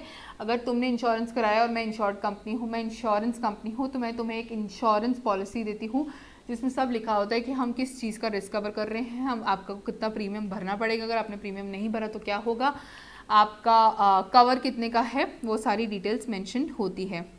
Portfolio, a list of securities owned by a person और एन इंस्टीट्यूशन, मतलब जितनी सारी आपके पास आपने कुछ शेयर्स खरीदे होंगे, इक्विटी शेयर्स खरीदे होंगे, कुछ प्रेफरेंस शेयर्स खरीदे होंगे, कुछ म्यूचुअल फंड्स खरीदे होंगे, कुछ गोल्ड बॉन्ड्स खरीदे होंगे, कुछ डेट फंड्स खरीदे होंगे, कुछ और आपके पास होगा, कुछ एफडीज होगी, तो ये सब जो आपके एसेट्स हैं, ये सब जो आपकी सिक्योरिटीज़ है, व्हेन दीज आर टुगेदर तो इट्स कॉल्ड अ पोर्टफोलियो, कि a list of securities owned by a person, आपने कौन सी सिक्योरिटीज ओन की है, सारी जब मिला के हम देखते हैं तो उनको एट लार्ज बुलाते हैं portfolio. Post dated to affix a future date while executing a document or issuing a bill of exchange। executing a future date मतलब जैसे पोस्ट डेटेड चेक होता है, आप कोई आता है आपके पास कि भैया मेरा प्लीज़ ड्यूज क्लियर करा दो, तो आप बोलते हो कि अरे अभी पैसे नहीं हैं बट मेरे पास 10 तारीख को पैसे आ जाएंगे, तो बोलते हैं कि अच्छा ठीक है आप एक काम करो, मेरे को 10 तारीख का पीडीसी दे दो। पीडीसी क्या होता है? Post dated cheque. मतलब आज आपने बना दिया वो चेक कि 10 तारीख का चेक है, आपने साइन वाइन करके भी उसको दे दिया, अब वो जाके 10 तारीख को डिपॉजिट कर देगा, तो दैट इज पोस्ट डेटेड, मतलब आगे की डेट के लिए आपने वो इशू किया। Price band the limits within which the price of a security is allowed to fluctuate, मतलब प्राइस बैंड मतलब हाई और लो, हाईएस्ट इतना जा सकता है प्राइस और लोएस्ट इतना जा सकता है प्राइस, वो एक पर्टिकुलर रेंज डिसाइड हो जाती है, उसको हम बोलते हैं price band. Price rigging, it is a collective effort of bulls or bears to manipulate the price of a security. Price rigging मतलब रिग मतलब उसको गलत दिखाना, this is rigged, this is manipulated. तो प्राइस रिगिंग मतलब price को manipulate करना, मैं बेचती जाऊंगी बिकवाती जाऊंगी अपनी सिक्योरिटीज बिकवाती जाऊंगी, तो इतना ज़्यादा अगर बिकते जाएगा तो उसके प्राइसेस कम हो जाएंगे, तो इसको बोलते हैं प्राइस रिगिंग, मतलब गलत मैनिपुलेट करके प्राइस को चेंज करना, हम गलत तरीके से मैनिपुलेट करके प्राइस को चेंज करना, उसको बोलते हैं प्राइस रिगिंग। प्रिंसिपल मतलब जो लोन अमाउंट है उसको भी हम प्रिंसिपल बोलते हैं, जिस पे इंटरेस्ट चार्ज होता है उसको भी हम प्रिंसिपल बोलते हैं, और एजेंट प्रिंसिपल का भी होता है कि जिसको रिप्रेजेंट करता है एजेंट, उसको प्रिंसिपल बोलते हैं। प्रोप्राइटर, पर्सन हु ओज और has a share in the proprietorship of a business, अगर आप बिजनेस ओनर है तो आप प्रोप्राइटर बोलते हैं उसको, और आप प्रोप्राइटर अगर आप बिजनेस ओनर है तो आपको प्रोप्राइटर भी बोलते हैं। Prosecute, to carry on a judicial proceeding, to proceed against a person criminally, मतलब प्रोसिक्यूट करना मतलब this person is to be prosecuted, मतलब एक क्रिमिनल चार्ज किया है उनके ऊपर और उनके साथ जो भी इन्होंने क्रिमिनल क्राइम कमिट किया है उसका हम प्रोसीडिंग स्टार्ट कर रहे हैं, तो उसको बोलते हैं prosecute. Prosecutor also called a states attorney represents the state in a criminal case against a defendant, मतलब अगेंस्ट अ डिफेंडेंट जिसके अगेंस्ट केस फाइल किया हुआ है उसको जो बंदा रिप्रेजेंट करता है उसको प्रोसिक्यूटर बोलते हैं। Prospectus, a document issued by a company inviting subscription to the public issue of securities. It lists information the use of investors and has to include the risk factors। जब आप shares issue कर रहे हो अपने market में तो आप prospectus के थ्रू इशू करते हो। Prospectus is nothing but an advertisement कि हमारे शेयर्स है उसमें इतना रिटर्न्स है, उसकी ये रिस्क है, ये इस टाइप के शेयर्स है, एंड जो भी आपकी डिटेल्स है वो आप प्रोस्पेक्टस में मेंशन करते हो, ये पब्लिक को बताई जाती है, पब्लिक ये प्रोस्पेक्टस देख के आपके शेयर्स सब्सक्राइब करती है। Proxy, one who acts on behalf of other, usually to denote a person authorized by a member of a company to be present and vote in a meeting। Proxy जब अगर AGM वगैरह होती है तो share holders के पास right होता है कि अगर आप खुद अटेंड नहीं कर सकते तो आप एक प्रॉक्सी अपॉइंट कर सकते हैं। प्रॉक्सी मतलब जो इंसान आपके बदले में आएगा, कॉलेज में बोलते हैं ना प्रॉक्सी मार देना, भाई मेरी मतलब मैं नहीं आया हूँ बट तू मेरी प्रॉक्सी मरवा देना कि हाँ ये आया है, मेरे बदले में आया है, या जो भी इन लॉ लीगल टर्म्स अगर आप मीटिंग अटेंड नहीं कर पा रहे हैं, अगर आप कोई शेयर होल्डर्स मीटिंग अटेंड नहीं कर पा रहे और आप शेयर होल्डर हैं तो आपके पास राइट है कि आप किसी और इंसान को अपने बदले भेज सकते हैं। वो जो इंसान आपके बदले जाएगा उसको बोलते हैं proxy. Quorum, the minimum number of members required, हर मीटिंग का एक मिनिमम कोरम होता है कि 2 लोग, 5 लोग, 7 लोग, जितना भी लॉ के हिसाब से कोरम होता है अलग अलग टाइप के कंपनीज के लिए, उतने लोग अगर प्रेजेंट है तो ही मीटिंग वैलिड होती है, अगर उससे कम लोग प्रेजेंट हैं तो मीटिंग वैलिड नहीं होती। तो वो जो मिनिमम नंबर ऑफ लोग हमें चाहिए कि मीटिंग वैलिड हो उसको हम बोलते हैं quorum. Quotation, a firm statement of the total cost for which specified work will be undertaken. Quotation का मतलब होता है जैसे अगर आपको बोलते हैं कि टेंडर में आपसे कोटेशन मंगाया जाता है कि आप जो भी सर्विस प्रोवाइड करेंगे, अगर आप कंस्ट्रक्शन की सर्विस प्रोवाइड कर रहे हैं या जैसे आपसे कोटेशन मांगा जाएगा, आप कंपनी सेक्रेटरी बन जाएंगे कि कंपनी इनकॉर्पोरेट, अब हाँ हमें कंपनी इनकॉर्पोरेट करनी है, आप प्लीज़ कोट कर दीजिए। मतलब आपको बताना है कि पूरा खर्चा आपको कंपनी बनाने में कितना आएगा, टोटल एस्टिमेटेड आपको कॉस्ट बता देना है, फाइनल कॉस्ट की इतना खर्चा लगेगा कंपनी इनकॉर्पोरेट करने में। तो वो जो फाइनल कॉस्ट आप बताते हैं अपने क्लाइंट को उसको बोलते हैं quotation. Quote driven trading, it refers to trading which brokers adopt for buying and selling a security simultaneously. एक होती है ऑर्डर ड्रिवन ट्रेडिंग, एक होती है quote driven trading. Quote driven trading में आप जब सिक्योरिटी सब्सक्राइब करते हो तभी बता देते हो कि मैं इस प्राइस पे बाय कर सकता हूँ, इस प्राइस पे सेल कर सकता हूँ, वो अपना कोड दे देते हो उस चीज़ को, तो उस टाइप की ट्रेडिंग को बोलते हैं कोड ड्रिवन ट्रेडिंग। सो यहीं पे हम इसको एंड करते हैं। ओ क्यू सीरीज़ पे एंड करते हैं। नेक्स्ट इसमें हम देखेंगे आर सीरीज़ और क्या लेते हैं। सो आज हमने ई करस्पॉन्डेंस का एक थोड़ा पोर्शन कवर किया और छोटा चैप्टर है वो। आई प्रिज्यूम, आई होप कि अगले क्लास तक वो चैप्टर हो जाना चाहिए। एंड उसके साथ साथ हम थोड़ी सी बिजनेस टर्मिनोलॉजीज भी लेंगे। We are almost in the end, RSTUVWXYZ यही सीरीज़ बची है, उसमें से भी एंड में Z वगैरह में ज़्यादा वर्ड्स नहीं हैं। So I hope today's class was beneficial to you, today's class was helpful to you. आजकल आई नो थोड़ी सी क्लासेस लंबी हो रही है 1 घंटे से, क्योंकि आई एम अज्यूमिंग कि अब आपको आदत हो गई है, अब आपके अंदर वो सीरियसनेस आ गई है। And so number of lectures कम दिखेंगे तो आपको भी थोड़ा सा मोटिवेशन मिलेगा कि अरे सिर्फ 5 ही लेक्चर बचे हैं, अभी सिर्फ 10 ही लेक्चर बचे हैं एंड फिर कोर्स ख़त्म हो जाएगा। तो आपको भी एक तरीके से मोटिवेशन मिलेगा उस चीज़ को लेके। And I hope today's lecture was helpful to you, you have enjoyed this lecture, and I'll see you guys very soon in the next lecture, and we'll continue with e correspondence. Till then, you all take care of yourselves. Bye bye, be happy.